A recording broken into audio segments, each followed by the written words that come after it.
एक गुरु के कॉन्सेप्ट के बारे में बात करते हैं। गुरु क्या है और कोई अपने गुरु को कैसे खोजता है? अलग-अलग लोगों के अलग-अलग गुरु क्यों होते हैं? जैसे एक भगवान है, उसी तरह एक गुरु भी हो सकते हैं, है ना? ऐसा नहीं है। भारत में हमारे पास 33 करोड़ देवी देवता हैं। तो गुरु क्या है? गुरु शब्द का अर्थ है गु यानी अंधकार, रू यानी दूर करने वाला। जो आपके अंधकार को दूर करता है वो गुरु है। आप चाहें तो उसे लाइट बल्ब कह सकते हैं। वो ऑन रहते हैं, बस इतना ही। तो आप जो नहीं देख सकते उसे देख पाने में वो आपकी मदद करते हैं। गुरु वही है। या दूसरे शब्दों में कहें तो चूंकि मूल रूप से आप एक यात्रा करने की कोशिश कर रहे हैं, आप एक गुरु की तलाश करते हैं, क्योंकि वो एक रोड मैप की तरह है। वो एक जीते जागते रोड मैप जैसे हैं। जब आप किसी अनजान इलाके में यात्रा करना चाहते हैं तो आपके लिए ये बहुत मायने रखता है। रोड मैप भगवान से ज्यादा जरूरी है। इस परंपरा में लोग कहते हैं कि गुरु भगवान से भी ऊपर हैं, क्योंकि एक लाइव रोड मैप सबसे ज्यादा महत्वपूर्ण हो जाता है जब आप किसी अनजान इलाके में खोए हुए हों। तो क्या मैं गुरु के बिना अपना रास्ता नहीं खोज सकता? ये सवाल हमेशा उठता है। ये सवाल एक तरह के घमंडी नजरिए से आ रहा है। मैं खुद क्यों नहीं कर सकता? देखिए, एक काम कीजिए। आप घड़ी पहनते हैं, है ना? मैं आपको घड़ी के सारे पुर्जे दे दूंगा।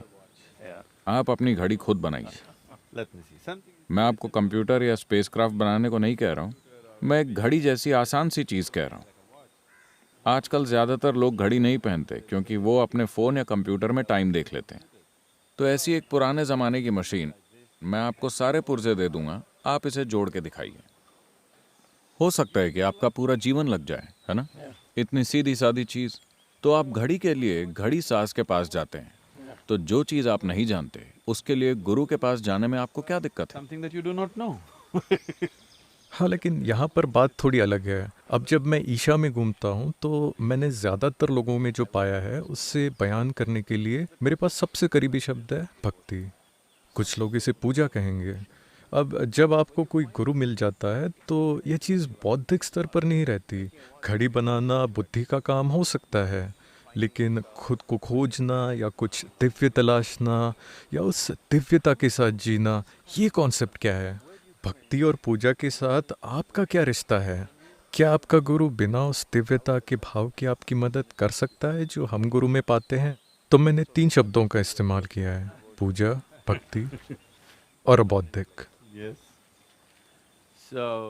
तो मैं घड़ी बनाना नहीं जानता, लेकिन अपनी वर्तमान सीमाओं से ऊपर उठकर दूसरे आयामों में जाने के लिए मुझे उस तरह के व्यक्तिगत सहारे की जरूरत क्यों है?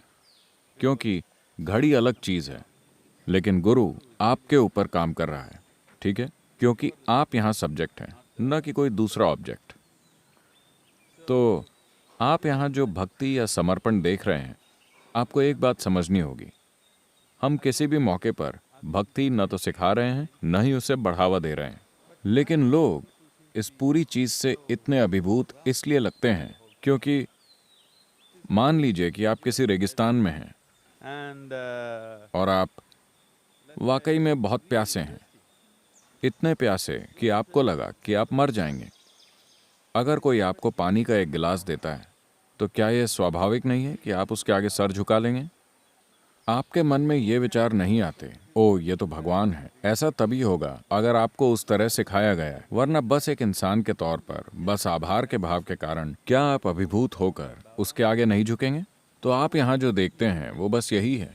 उनको किसी ने नहीं सिखाया कि उन्हें झुकना चाहिए। किसी ने ये सब नहीं सिखाया। ऐसी चीजों को बिल्कुल बढ़ावा नहीं दिया जाता। लेकिन जो उन्हें मिला है उसकी वजह से, उसकी अभिभूत करने की प्रकृति की वजह से, जब अभिभूत करने वाला वो भाव किसी इंसान के भीतर आता है तो झुक जाना एक बहुत ही स्वाभाविक चीज होती है।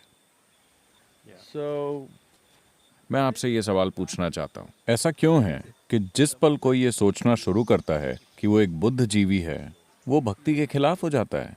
मैं आपसे पूछता हूँ, आप एक फिल्म मेकर हैं। क्या आप एक अच्छी फिल्म उसके प्रति समर्पित हुए बिना बना सकते हैं? नहीं, अगर जुनून नहीं है, समर्पण नहीं है, तो फिल्म भी नहीं बनेगी। आपके जीवन में कोई भी सुंदर चीज नहीं होगी। तो ये भक्ति मेरी और एक इंसान के रूप में नहीं है। बल्कि मेरा उनके जीवन में एक संभावना के रूप में होने के लिए है, मेरे एक इंसान के रूप में नहीं। तो कोई व्यक्ति किसी सचमुच शानदार चीज का निर्माण नहीं कर सकता जब तक कि वो उसके प्रति पूरी तरह से समर्पित ना हो। यह नहीं हो सकता।